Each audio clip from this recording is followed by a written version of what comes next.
How do you make comics without all the frustration, without feeling lousy and inadequate all the time? Join me, Jess Rolifson, And me, Tom Hart. on the Terrible Anvil. Each week, we build community and shift our mindset about what it means to make comics and art. We're working through the whole process, one piece at a time, turning our suffering and angst into fun and glee. Join us at sawcomics.org. Yay! We did Yay. it! It's another episode of The Terrible Anvil. I'm Jess Rolifson, and I'm here with my amazing co-host. Tom Hart. And we're virtually coming at you through the realms of Sequential Artist Workshop. And this week, our episode is going to be devoted to medium. What kind of art supplies you use when you make your comics? And also small and large, if we have time. Yeah, we'll probably have time. You got any initial thoughts on this? You have any questions? Oh, I think the burning question that a lot of people have is like, I love analog. How do I make peace with digital stuff, or how to fold both of those, how to be dual, multilingual and across mediums? Because most people, Hmm. if they're anything like me, like we don't have a lot of monogamy in our projects. Like we have short-term and long-term projects, usually running in tandem. We like to multitask, and then I don't know, people are always changing mediums or changing their approach somewhat regularly out of curiosity. Some people don't if they have a good recipe. So it seems like it comes up if you might have one medium you're really comfortable in, and then you have this other one that you wish you were comfortable in. And sometimes it's digital. A lot of people are Procreate curious. Many people have downloaded the Procreate software and opened it once and would like to know more about it. I'm certainly not the person to ask, but we can acknowledge. It's like one of those land acknowledgments, but way less serious, where we're like, we do acknowledge that we have software that we don't use on our computer, but we're still artists. Um, what medium do you use, Tom? Oh, I'm not going to answer that question yet. I don't answer the first question that comes. I save it for I later. answered. Well, you asked me a question, but I already don't remember what it was. You were like, "Were you ready?" I think it was more like, what do you want to start with? But Are we or what were doing? your thoughts? And which is not, was not a pressing question. The reason I don't want to answer that yet is because I have this desire in this podcast to answer the big questions, right? So the big question to me is like, what does it matter what material we use? Why do we choose one material over another? And of course, what the heck are we all doing on this planet anyway? So Those are good questions. yeah, right. See, Like, what is um, a medium?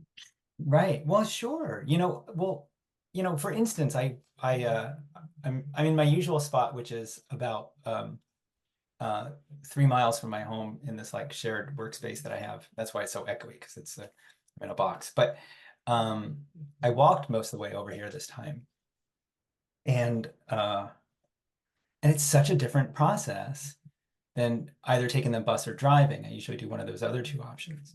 But I had the time, right, most of the time, and I just walked, and it was so different, and it was a different medium for getting to the room. But it wasn't just the whole point isn't just to get to the room. Otherwise, I don't know, drive or tesseract or something. But like the point is like, what are we doing?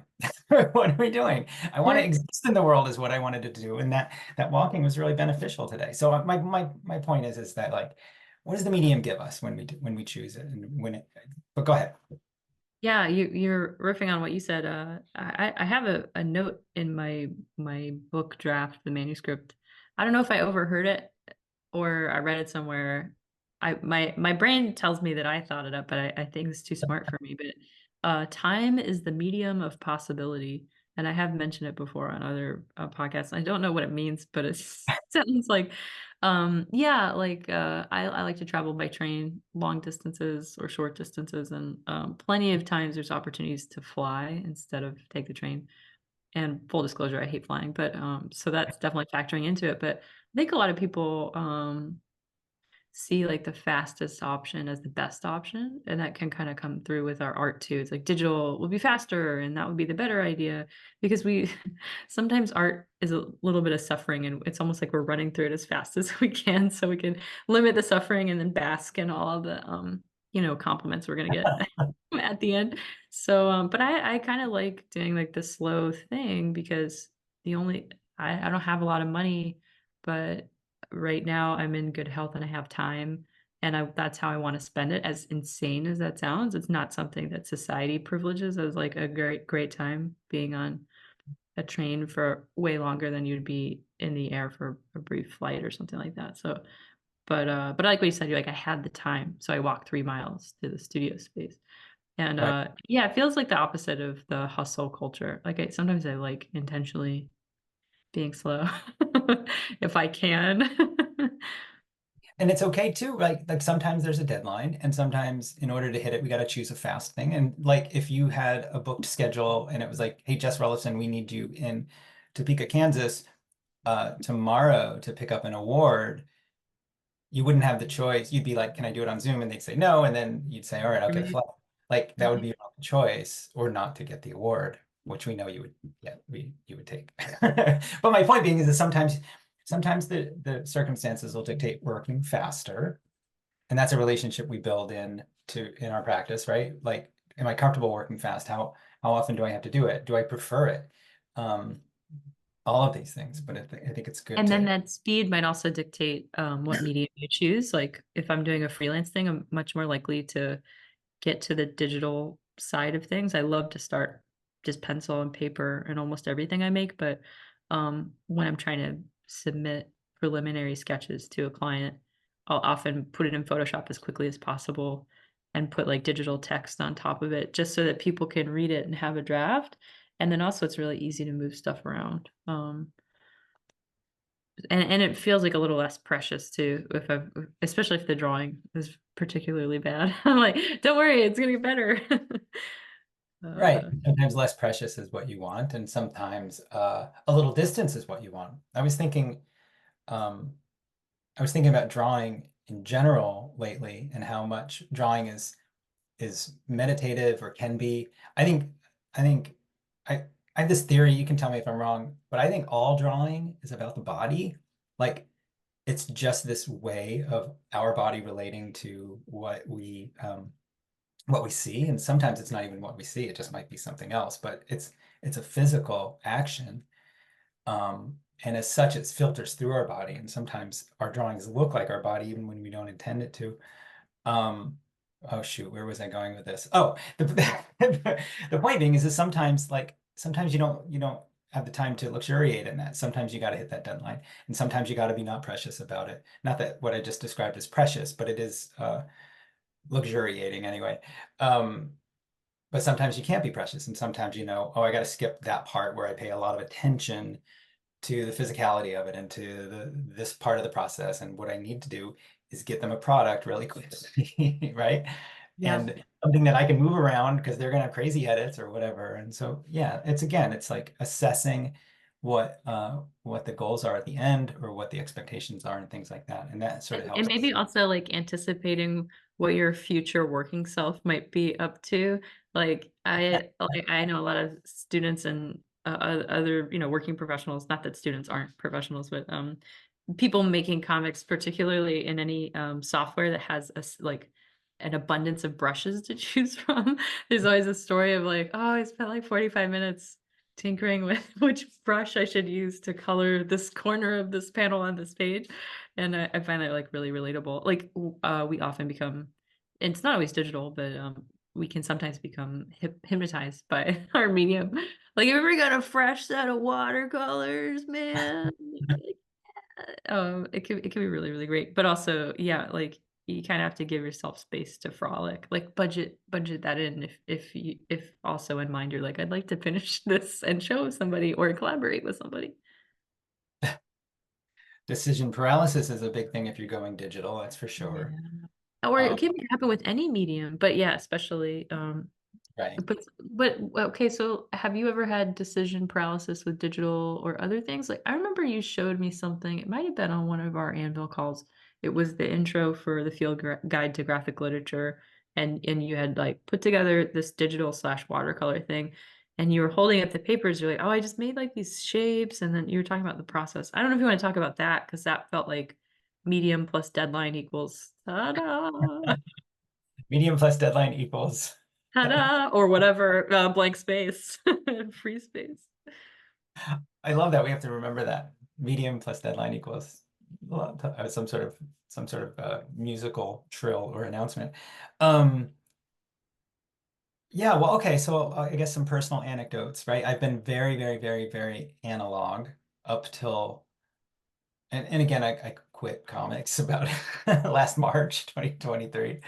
Um, but up to that point, I was very analog. I I I I get I get the idea of Procreate, and I get the idea of working with those kinds of digital tools. And I tried it once, and I just couldn't really get into it. And I had the usual reactions, which analog people like myself have, which is like, oh, it's just not as good as paper. It just doesn't feel good. Why would you do this? And then so I put it away. And then so then I did have that really fast deadline come up months later, maybe almost a year, something like that. It was just a two-page comic, and and I was reminded of it like less than a week, far less than a week before I had to turn it in that I had to do it. I was reminded of it. So I was like, okay, great time to teach myself a new medium. I'm gonna get out the I'm gonna I'm just gonna try and bat something out, and that'll at least teach it to myself. And that lasted about 15 minutes, and I was absolutely enraged and also, well, mostly enraged. I was like, this isn't working. And I got a deadline. And but I knew I couldn't do it the ordinary way, the way that I usually do, which is like to sort of think it through a little bit and draw some things. And then so I was like, all right, that's not going to work either. What's going to work? Um, and then I don't remember the decision, but all I did is I watercolored a bunch of splotches because I'm not good at watercolor either, but I can kind of make an okay splotch. So I watercolored a lot of splotches. I made some sort of abstract shapes. I made some landscapey things because I always kind of draw landscapes. And I sort of wrote out some text about what I sort of wanted to say because it was an informative piece. It was a piece that was going to be led by the words to a large degree. It was an introduction to that book. And then in Photoshop, in like 2 or 3 days, I just put all that stuff together, and I just made assemblage after assemblage after assemblage. Every panel was an assemblage, and some of it was those little watercolor splotches. Some of it was some things I pulled from like the New York Public Library free image bank. Um, there was text I stripped in. I don't remember if there were other. I don't think I drew anything after the fact. I think once I drew. Anyway, the point is it was largely a digital collage from a bunch of analog materials. I didn't know what I was doing ahead of time. It's one of my favorite pieces ever. Yeah, and it's as frantic as and manic as that might sound to our audience, like you cannot tell any of this by looking at it. You're like, wow, Tom Hart, amazing guy, and I love this comic. Like I was just like, wow, this is really great. Yeah, I didn't, we would never know the panic that was involved. It's not a necessary ingredient, but sometimes it does force our hand into making a decision. I remember going in person to a workshop at SAW at the brick and mortar IRL school with and Leslie Stein was there for a week and she was teaching about watercolor and in my head I was like, okay, we're gonna like learn how to mix colors and she was so great. She gave us card stock that was like pretty affordable and it had like circles printed on it and she's like, just draw on this, man. Like not that she sounds like that. She's like sounds way cooler than my impression of her, but it was really a joy to not know what I was doing publicly with a bunch of people who I assumed were also kind of where I was with, mystified and excited to come to the table and play with some watercolor without a lot of planning. And some of I wouldn't say it's my best work, but some of the coolest stuff I made I think I kept a lot of those just trying to noodle around pages. They have I don't know, this like intelligence and power to them in themselves, like as woo-woo as that sounds. More so like that's the kind of stuff I wish was in my final work, but I like it's good to have a plan. It's good to have a draft and then you fill in the blanks. But I wish sometimes that my final art had that like life in it the way that an experiment in an unfamiliar medium might have. Can you bring it in? Because that's a great thing to investigate and talk about. Is like when we experiment in a medium, how do we integrate it into the things that we sort of quote call finished? Yeah, and I well, it's funny because there's different types of medium in making comics, but you could also say comics itself is definitely a medium. So Tom has abandoned the medium of comics for music and other things, and likewise myself is true. So when I'm thinking about, oh, I want to do more watercolor because I first started in art as really into drawing, and then I was a painter for a while, and then I came to comics. So I'm like, oh, I want to do watercolor because it get me back to painting, and it's like gouache, but it's weirdly lower stakes. I don't know why I think that. I don't know if that's true. But I'm like, "Oh man, if I bring it over to my comic side, I'm gonna drain the fun out of it." And I don't think that's totally true, but it's sort of like introducing like a really cool friend to your like normal solid friends, and you're like, "Are they gonna get along?" Like you gotta fold in your different friend groups, or like maybe like a slightly fringe friend to like a core group, or like the weird boyfriend to your parents. Like there's some introduction that needs to be made. I'm sure it'll go fine, but I might be overthinking it. But yeah, I feel like I want to have some private time with watercolor and then introduce it to my comics. I'd be like, look at this. That analogy is fantastic. That's perfect. Thanks, Um, Tom. yeah, no, and I hope you'll remember that. So we write because we never remember anything we say on this I'm podcast. big So at saving our skin here for note. Um, you know, let's shout out to Leslie Stein a little bit more because I was at that workshop too, and I was really excited by that. And if I remember right, see if you, it seems like neither of us remembers exactly, but she was really just asking us to have fun with color, just like put some color down anywhere on the page, and like we weren't painting something, we were just putting color down. And then after that, if I remember right, it was like now choose the two or three favorite colors that you enjoyed putting down the most. And then she said, and then the instruction or something was to do something with just those colors, just those three colors. That's And I wound up doing a landscape in a way I never would have done before. So again, so yeah, I met this weird new friend, right? And I think that was in my memory when I made the piece we just described because that piece mm, had some wacky colors and some landscapes. And I did have a really great experience at that Leslie Stein workshop. Um, and it was like you were saying, it's like, can I introduce this weird friend to my to my I mean, I got no choice because like I got to show up with a friend, and that's the only friend I got, like at least that time. Um, yeah, but that's a great, I hadn't thought about talking about this, but like but experimenting and then bringing it into whatever our quote regular thing is, that's a real gift sometimes. yeah, I feel like I should do it more. Well, it's funny. I've quoted you multiple times on this podcast saying this, and it is in one of the episodes. I think we were talking about style, and you're like, style is just what worked last time. You just repeat the recipe. I have a go-to brownie recipe, and I often talk about baking. I'm not an amazing baker, but I have a few like absolutely bulletproof recipes, and these brownies will surely bring about world peace. They're truly amazing. They're really, really, really, really good. I'll send you a recipe. I swear, I was Scout's honor. They're very, very good brownies. But yeah, if you have a recipe that just slaps, as the kids say, do kids still say that? Use it. Yeah, that's good. But I think we get habituated, and then sometimes it can be a little boring, and you want to change it up a little bit. And you might not that you don't know how, but it's like a different part of your brain where you have to hopefully don't linger too long at the edge of the swimming pool and just dive in. But a lot of times I'm like kind of like overthinking and it's starting to get cold because I'm in my swimsuit and I need to get in the water. But yeah, I see a lot of decision paralysis with medium in the fourth quarter of the year-long program because the parameters for the assignment are do whatever you want and it's 6 pages and it's going to be in the anthology, so like the most pressure you could possibly have. It's like now that you've learned everything about comics, here are these things, and it is a joy but it absolutely terrifying. So yeah, it can Well, be hard to figure out what medium to work in. that's yeah, I wrestle actually with that particular those particular parameters because that is what we do in the fourth quarter. It kind of says anything goes, have fun, do 6 pages. But it comes immediately after a 6-week course taught by Lauren Weinstein called the Finishing Decisions, and she walks them through a pencil-only comic, a painted comic, an ink comic, an analog and digital combination comic, and a digital comic. Usually I hope that like after that like really quick 5-6 week crash course, they've decided one is for them, right? One of those choices.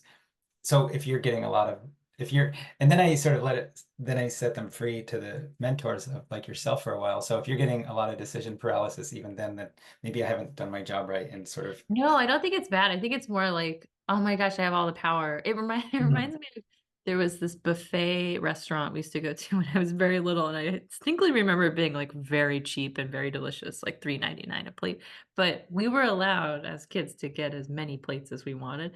And my sister and I always wanted to go to the ice cream bar and get all the nonsense that we were required to get a plate of salad and then some plate that looked like regular dinner, like a vegetable or something, and then we could have our ice cream. So, and then our salads were always just like mostly dressing. Like if kids can find a way to make it not healthy, I think left to their own devices at the buffet, they will.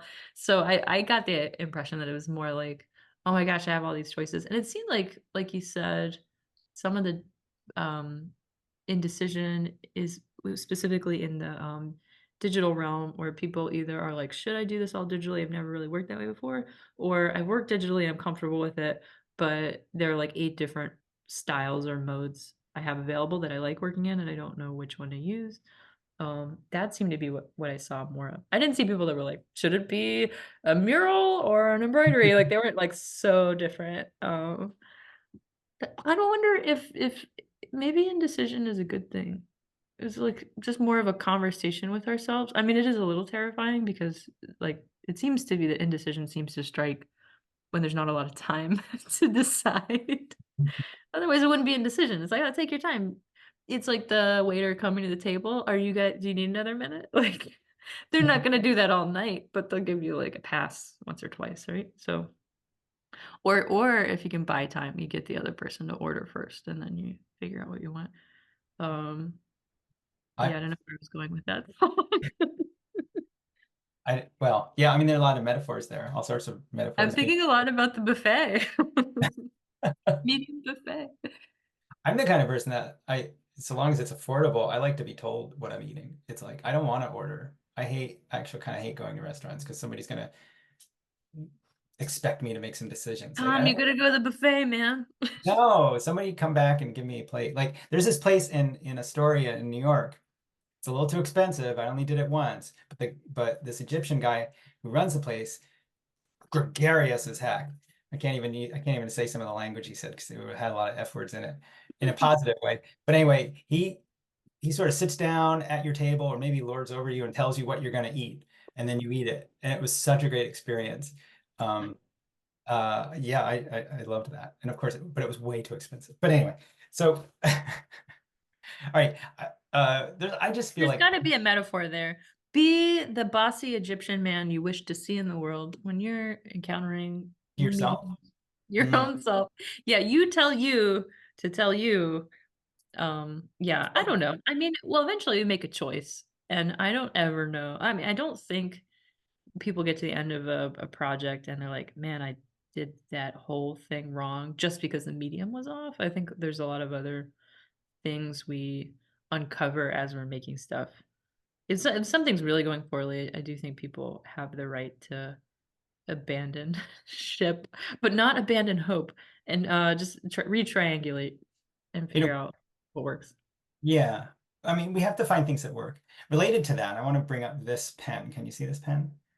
It's one of Yeah. those, for the people who are only listening, it's one of those 4-color pens that has this sound, you know, you click it and you get the blue, or you click it and you have the black, or you click it.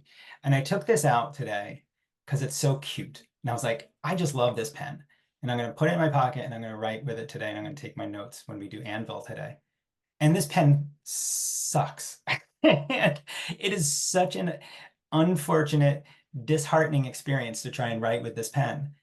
And I realized that big disconnect because it's so cute. I love holding it. Well, I love looking at it, but trying to write with it, it's just a deplorable pen. And like, it's the kind of thing like I should have known all that ahead of time. I Well, should not have, all four color clicky pens are created equal. There is like right. a five color one at Muji that apparently is gorgeous and not very good because my husband is a big fan of the clicky pen. And one of his very fancy award-winning writer teachers at Hunter and the MFA in creative writing told all the students to get a very hyper-specific four-color clicky pen to do edits on each other's workshops. And that one works. I don't know who makes it, but it's not Muji and it's not whoever made Tom's pen. I totally buy that. That's sort of my point. Is like you got to find the things that like that feel good in the hand that actually serve the purpose of helping you express yourself. I think as a Ooh, younger person, I would have done what the man at the Egyptian restaurant did, which is just like give myself a tool and say make a masterpiece with it. make us, yeah.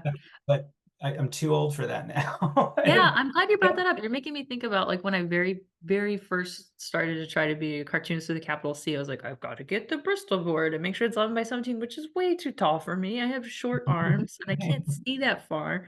I mean, it's fine. I'm really whining about it, but you can decide whatever kind of paper you want to work on and whatever dimension works for you. I mean, it might be good to think about what the final product is, if those dimensions matter, if it's going to be an anthology, for example, or on the internet, it's fine.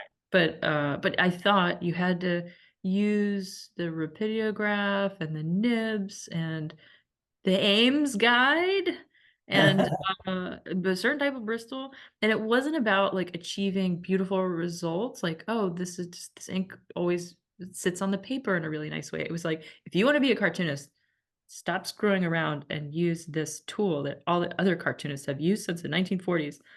I'm like, I'm left-handed. All of my ink is all over everything that I don't want it to be on. Like, where's the whiteout pen? What do you guys use to clean up your mistakes? And it's so cool to see those like really, really old pages from the 40s, if you do get to see original. They're plastered and like correction, like paint, like gouache or something. So even the greats had to tidy it up a little bit. But anyway, I really struggled to be a real cartoonist with a real cartoonist medium, and then a lot of this is controversial, but for a long time I used a Pentel Pocket brush pen, which some professional cartooning inkers uh, would throw me out with the trash if they knew that I was using such materials.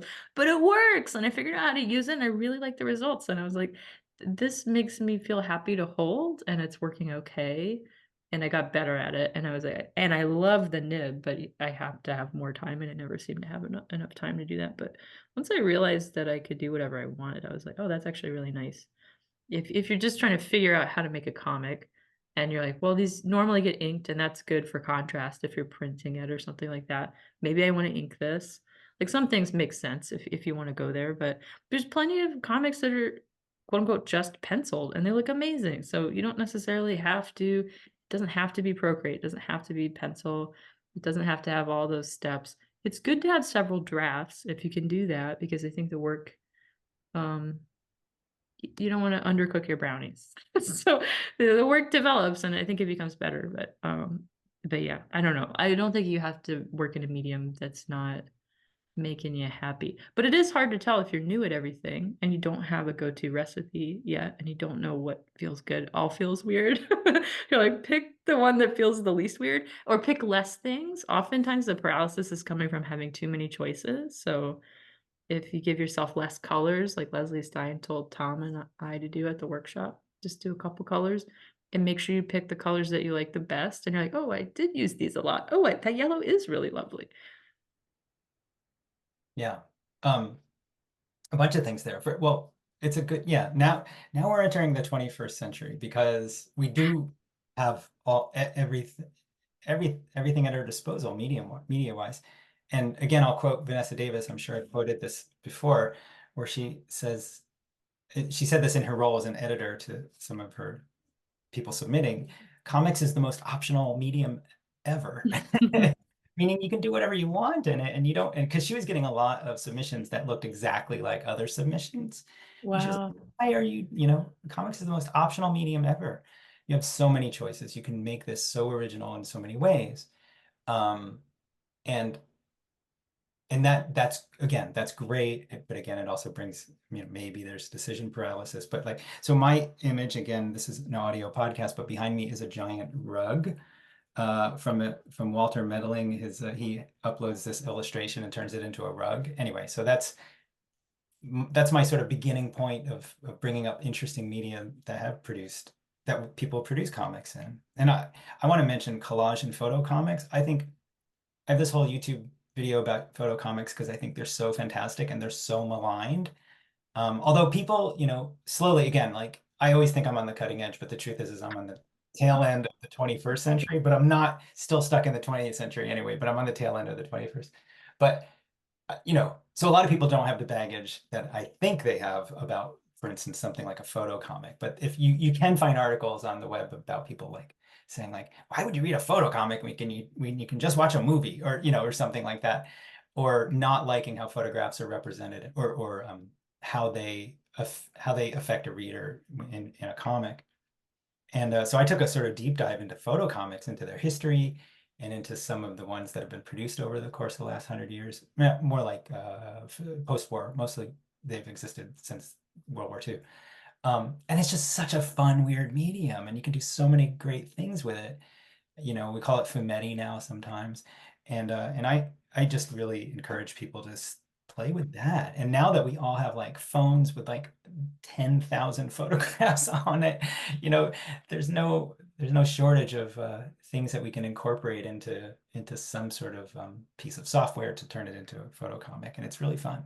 I mean, we're all just looking at photo comics anyway when we're scrolling and looking at all these memes and things. Just That's true. Well, and I also use like photo reference for it. Like I always get stuck, especially early in a comic. And if I have a couple of really good photo references, I start to feel like, oh, I could do. They give me a lot of confidence that that was making me think of maybe that's a photo comic. Beneath my comic is a photo comic of all the references. I mean, I love that. Right, right. In the future, they'll use X-ray Well, technology to you see can that. all, yeah, you're right. It'll be like one of those museum settings. There, you can always tell how old someone is. Like, I feel like the younger generation, they just say take a photo, and everyone knows what they mean. But older people are like, use your camera phone to take a photo. And I definitely say that all the time to my in-person students, and they look at me like, you are old. You're so old. But anyway, use your camera phone, ladies and gentlemen. I thought of that because I was reading Austin Kleon's Keep Going, and we love him, and we probably have a lot of overlap in our manifesto here on the Terrible Anvil with a lot of the things he brings up. And one of his pieces of advice was like taking pictures, but he specifically called it a camera phone. I was like, yes, Austin Kleon calls it a camera phone.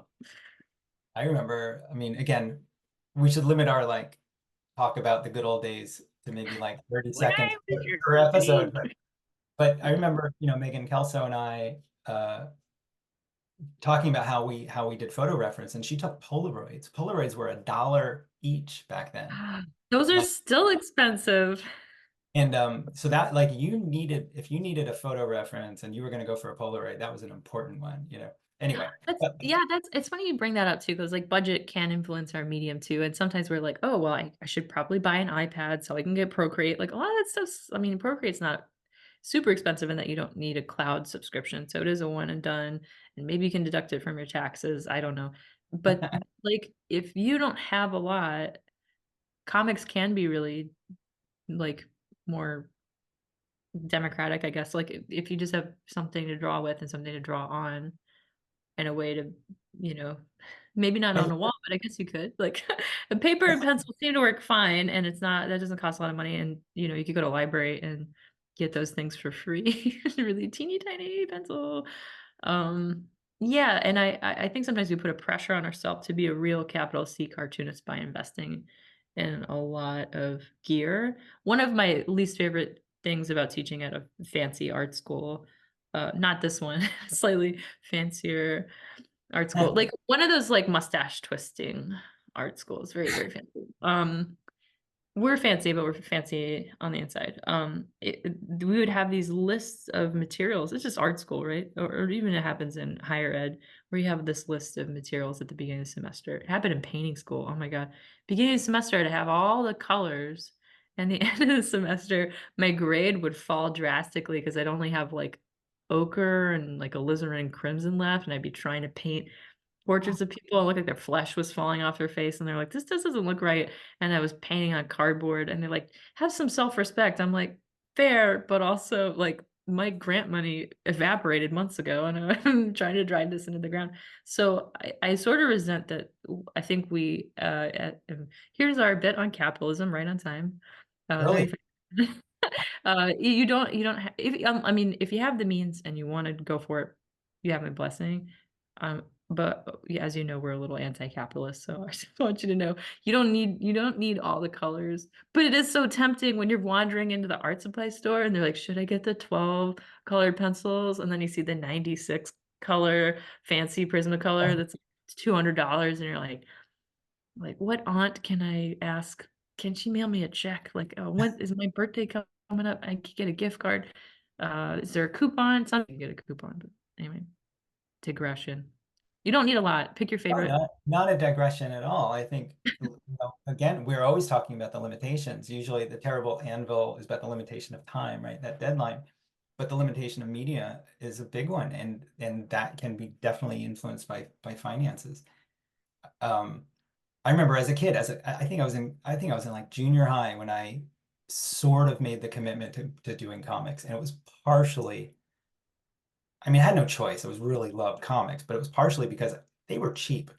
And I knew Yay. at the point they were cheap. The only thing cheaper was poetry because you kind of didn't have to invest so much time, a little faster. But I knew a big Don't pen tell would. your poet friends that. For any poets listening, we apologize.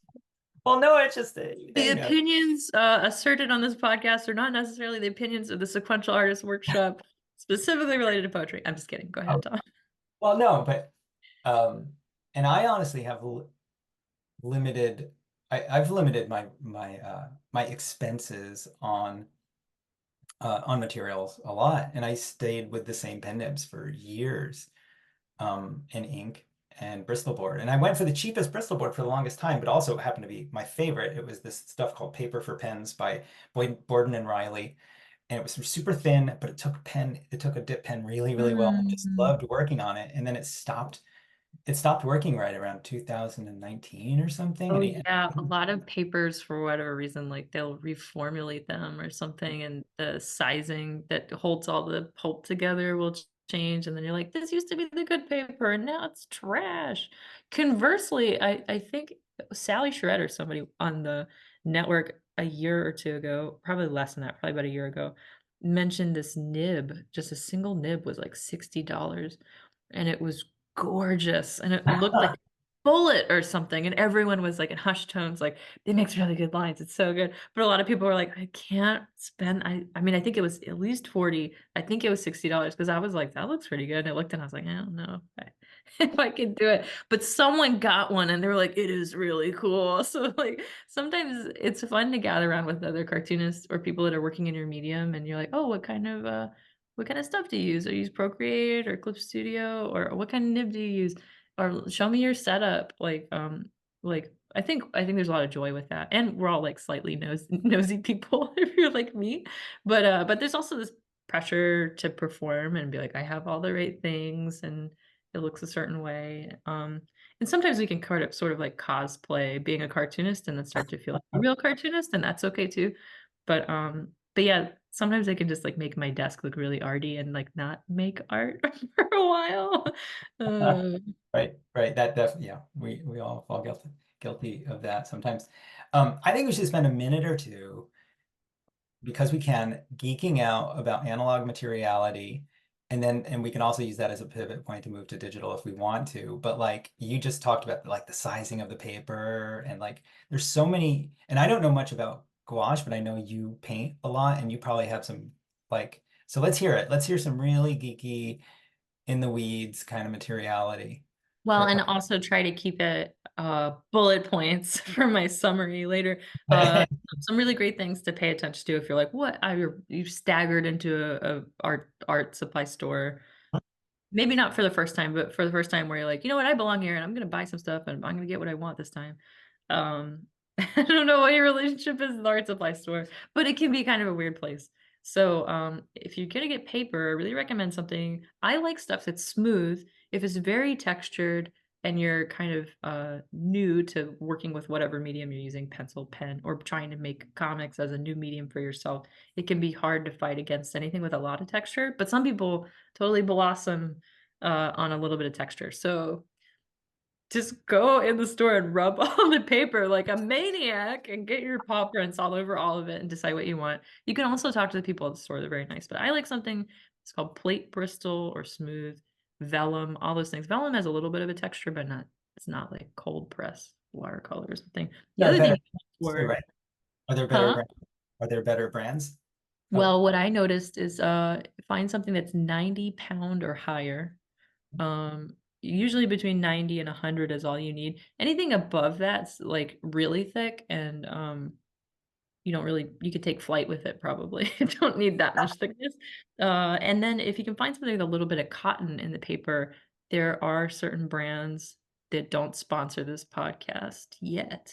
Fabriano does one that's I think it's like 25% cotton and 75% paper.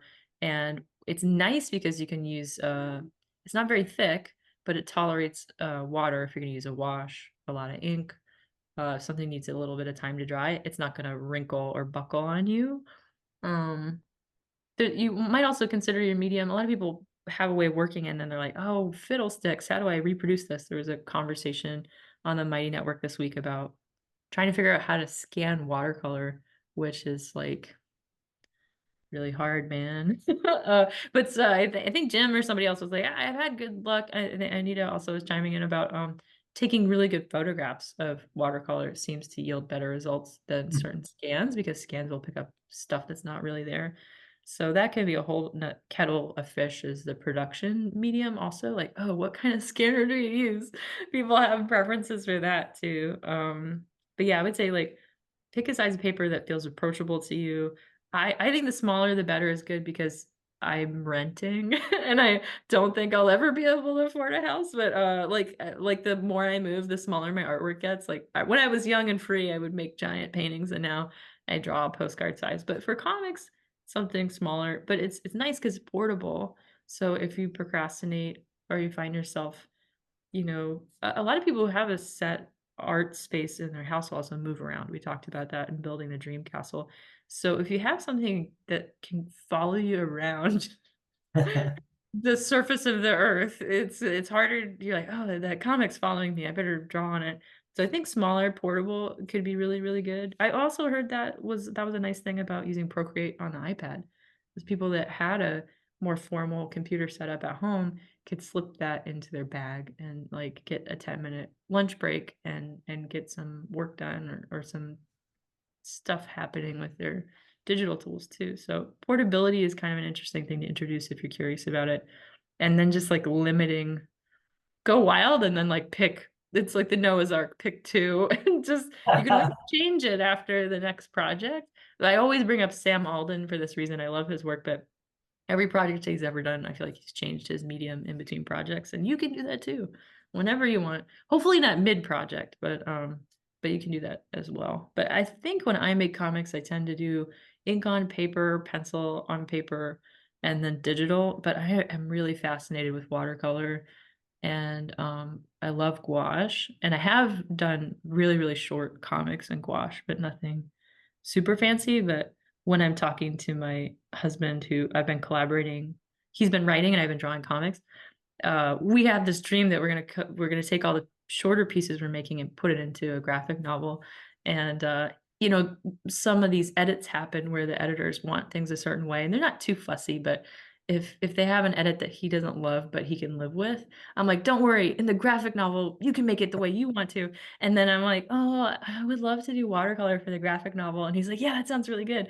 So it feels like we're designing an imaginary place for this work in the future. Like, I don't know if we'll follow through with our wild promises, but it's nice to like leave room for the medium you've been really desirous of working in and just can't quite get to. Like, just say maybe I could do that for the next one. I mean, it's sort of a procrastinating move. Maybe you always say it's the next one, but eventually you might, conquer the fear of doing a new thing and go for it. You can call it Taylor's version. Yeah, right. I was being oppressed this whole time, and now I get to do what I want. I want to mention a couple things really quickly. I want to stay analog for another minute or two. And just again talk about what drawing is and what why we choose certain media. And I know I want to, you know what I want to do? I want to make a shout out to all the printmakers out there because when you meet a printmaker whose like thing is printmaking, you know that they are like they're deep into like the humanity because printmaking is so slow and so laborious, and so easy to replicate in so many other ways, right? So like these Yeah, people you're do like, what takes lithographs and more things. time and makes less money than cartooning? Printmaking Right, and right, portrait. right. So like those people and maybe potters to some degree, those people Oh, that ceramicists, bless them. yeah, they're really in the thick of materiality and I just really envy that a I little bit. I was in a room with like an entire art department earlier this year. I visited Syracuse University and gave an art talk. And I was talking, what kind of discipline you're working in? And they all had like picked a discipline for the department they were working in. So formally, they were teaching classes in that discipline, like ceramics or photography or sculpture. But when you run around, they're like, "Well, I used to be a printmaker." So they were all like recovering printmakers in that room, and it was so charming. I was like, "Oh, that's really cool!" Like, but you could tell they could tell they were in a safe space, and they're like, "Oh yeah, I used to get into woodcuts, but yeah, I do sculpture now."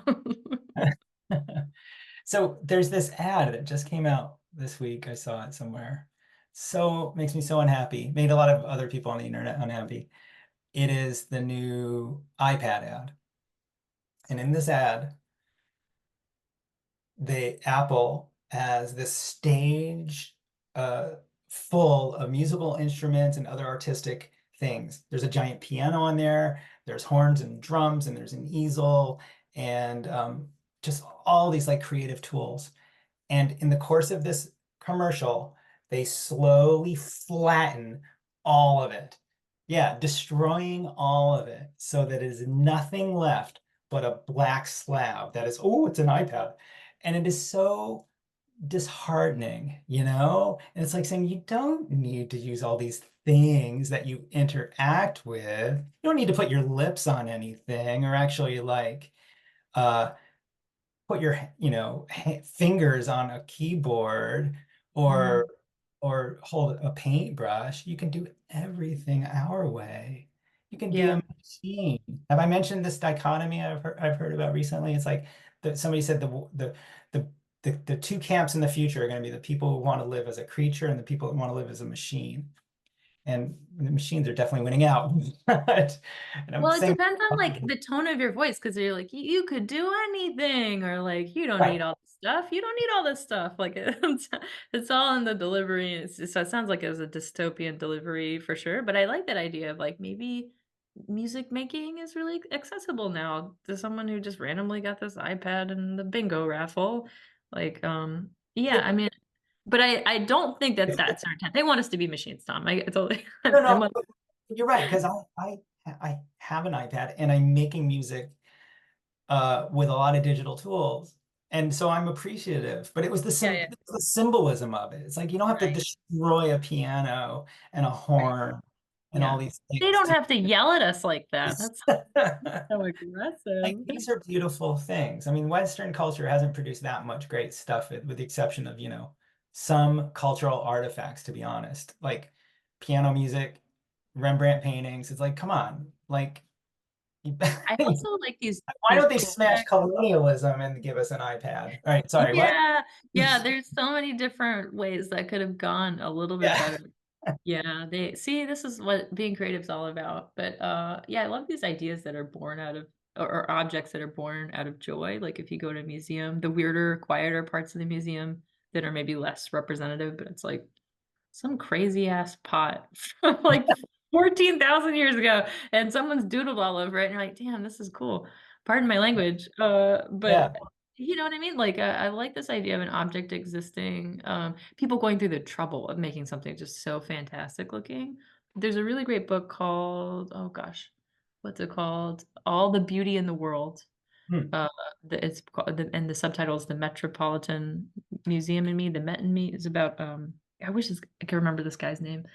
Um, it just came out this past year, and he was a guard for the Met Museum of Art in New York City for at least 8 years, and maybe been closer to a decade, and he took the job right after his brother passed away. No spoilers. So it's a book about grief. It has a lot of parallels with Rosalie Lightning, but it's all prose, they're essays, and then they're kind of these like love letters to different pieces of art he noticed in the Mm, museum.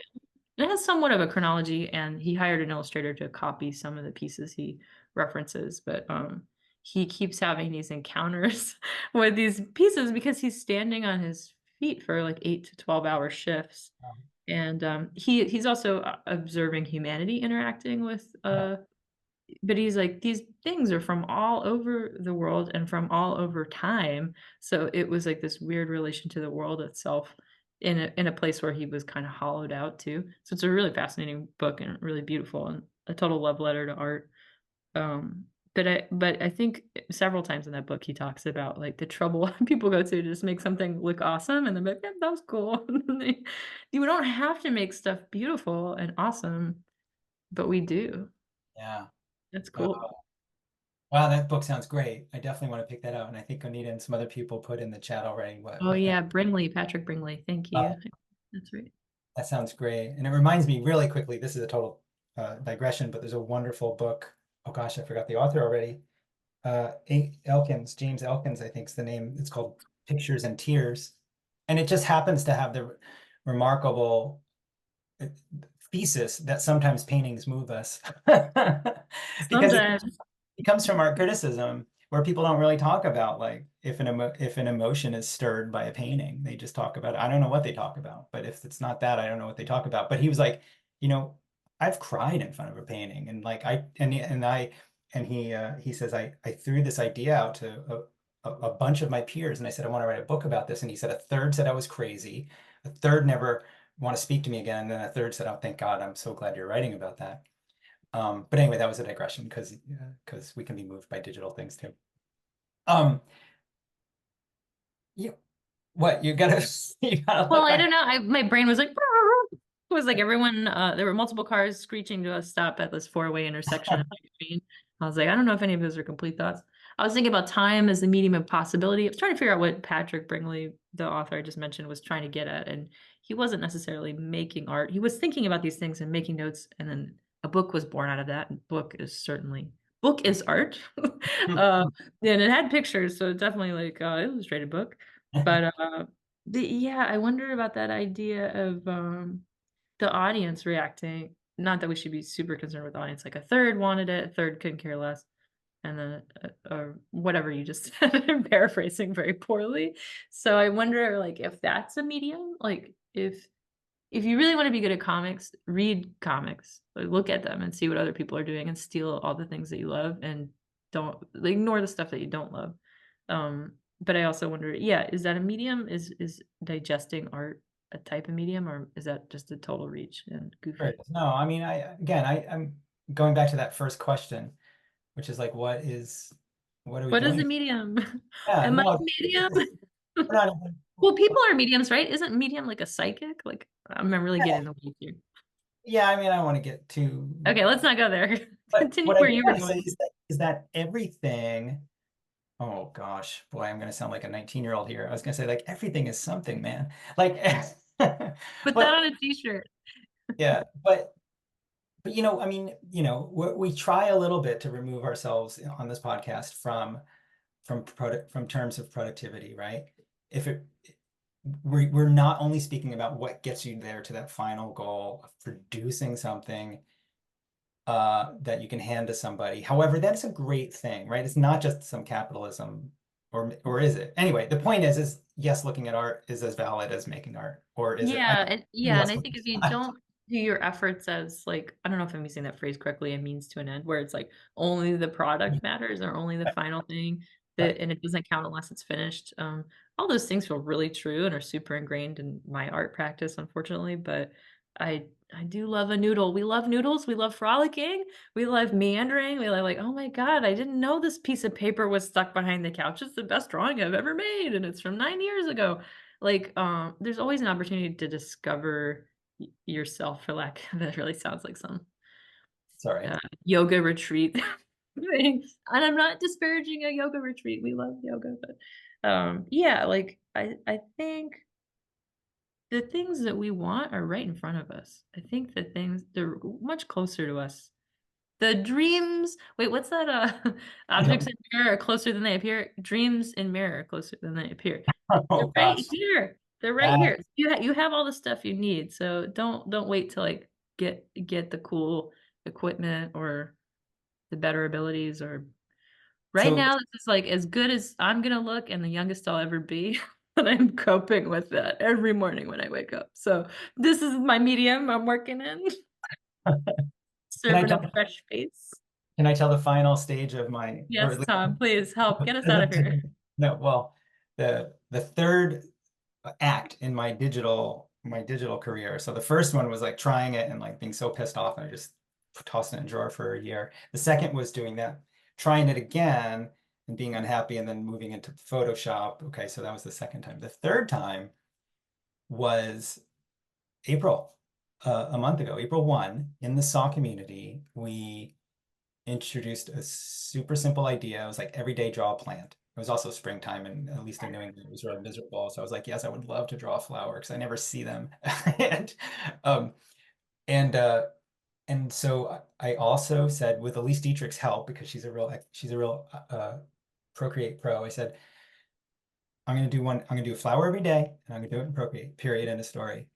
And like the first one stunk. Like it was just like, how do I do this? And it really looks like I drew it with a foot, you know? And then the second one wasn't so good. And like, but and then after the third and fourth one, I sort of got started figuring things out. And they're still not what I envisioned in my head, but I was starting to make that very necessary um relationship with the tool itself, right? And I was like, oh, it does this. Oh, it does that.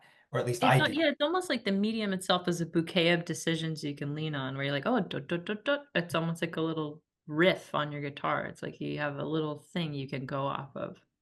So yeah, and so like I got into sort of a rhythm of like every day with the tools that I had after a handful of days become accustomed to, digital tools, these brushes and the colors and things, But you were also using a somewhat abstract tool of color. Also, that was like another parameter, which so you wanted to work with color.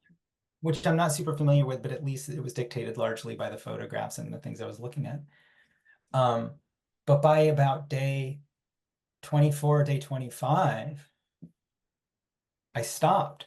And the reason I stopped was because I started drawing my own comics in it. And I didn't even realize. I was like, like it was just slowly happened where I was suddenly like drawing little characters and little backgrounds and little things and like filling up boxes in the same way I was doing things in squares and I was filling boxes with little doodles. And then I realized like, oh God, I haven't drawn my flower in 3 days, but oh wait, I've been drawing wait, am I drawing comics? And so, but the funny thing, I think the cap to this is like almost in a groove with it where I really like it. The one part that I haven't figured out is um how to turn all my panels into a page yet, and I'll just figure that out. That's something that I can figure out. But the funny thing is I was walking by, it was so sad. I was walking by uh my house is cluttered. It's not too bad, but there's some clutter. And I was walking by a box of my tools and my pens and things. And I looked at it for a second and thought, oh, I'll never need that again. And I was like, oh my God, what did I just think? What did I just say? What did my brain do? I was like, that's not true. No, Yeah. you're not going to throw away your pens just because you've had 5 days of success with the iPad. But part of my brain was just like, it's ancient history.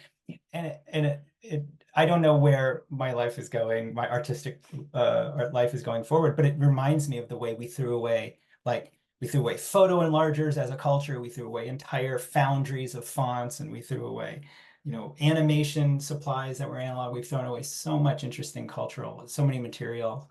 Uh, it just bums me out. So like, keep me from throwing my pens away because for some reason, some brain virus in my brain said to throw away my pens. No, don't do that. But digital is kind of fun. I'm kind of enjoying it at the That's moment. good. And yeah, there's so many things that you wouldn't necessarily know until you try them out. But I also like that. But the minute we get in a groove, we're like, we don't need to do that anymore. So I like that you like abandon it like Oh, five days before. oh my Huh? God. I was gonna throw it away. No, well, throw away your analog materials, but also like, oh, I've gotten into a groove working in Procreate with color with this flower a day challenge. So like I'm good to go. So I like the confidence. There's like a level of cockiness when I finally, oh, I figured it out. And then sometimes I forget I know stuff.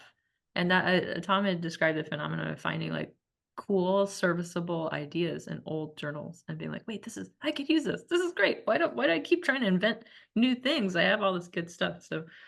So don't throw away your pens, Tom. Keep them. And um uh Except for that clicky pen, that Marie I Kondo, know that this is gift it's that to I have lots someone. of I have lots of other pens. This one's That gonna would work. impress like a coffee barista who like just needs a receipt pen, you know? I'd be like, that's fancy for a receipt pen. Um all right. So have we exhausted materiality I as mean, a I feel exhausted. My material form is exhausted. I Well, I we talked a little bit about digital. I'm trying to think. Yeah, I'm sure we could talk more about it. It well is there's like, yeah, yeah, go ahead. well, I was just gonna say there's plenty of places to learn the specifics of digital tools, and that's not what we're here for. I Yeah. don't Do we have any, so in summary, do we have any takeaways for the AI for the summary? AI summary. Well, the Anvil worked, you know. The reason I was finally able to get comfortable with the iPad was because I gave myself a daily challenge. And I did it in a group, you know. I did it with and part of the reason I rose to that challenge every day is I was like, people are watching, you know, people are expecting a plant a day, and I've got to do that. Um, so that daily Anvil really works, that terrible Anvil. And now I think I have some facility, enough facility with it that I'm not scared or angry every time I get near the iPad. And so that's cool. Um, and I do hope I don't lose what love I have for analog. But right now I think that's where my life is, and it wants to sort of play around with that. And I didn't look at the chat at all this episode, I'm afraid. So if there's some questions, let's hit them, and then we'll sign off. I didn't see any questions. I was kind of keeping one eyeball on it. So just a lot of church nods. A lot of love in the chat for stuff you were saying. Comments that are good. I know oftentimes there'll be excellent comments in our chat on these live calls for when the recordings happen, and then when I save the chat, I try to give y'all a shout out and a recap on the public space, the network. So I hope you save that. So what is what is next? What's next? So, I promise it's gonna be over before you know it. So we just have a couple more episodes. It looks like one, two, three more episodes. We're going through the end of the month. We might revamp it into a sequel. Never say never, right? But I made up a lot of really. I'm laughing because I made up a really stupid title for next week. It's called "Color Me Bad," using tones, palettes, and comics, analog and digital. So we can talk a little bit more about medium next week too. But we're thinking about color. One of the things that used to be terrifying to Tom. Oh, it still is, but I definitely oh well, we'll talk about it next week. I'll explain. Okay, that sounds good. Jess, it's so nice to chat with you about these things. Thanks for being here. Thanks to everybody at Um, Solve being here and sort of learning with us as we sort through these 21st century art problems. Is that right? Is that what they are? I don't know. I They're don't know life, what they are. not Real problems. conundrums. Conundrums is what they are, yeah. Sequential conundrums. That was our working title. I'm just kidding. It was never. That sounds real snooty. All right, we'll see you next week on episode 18 of the Anvil. Oh my gosh. All right, bye everybody. Thank you so much. Thanks for joining us. This has been a production of the Sequential Artists Workshop, or SAW. You can find us on social media at Comics Workshop and online at sawcomics.org. You can hear about our many courses at learn.sawcomics.org. SAW is a nonprofit and supported by people like you. Learn how to make a tax-deductible donation at the donate page of sawcomics.org. You can join our free community of comics explorers at members.sawcomics.org. Thanks so much for being here.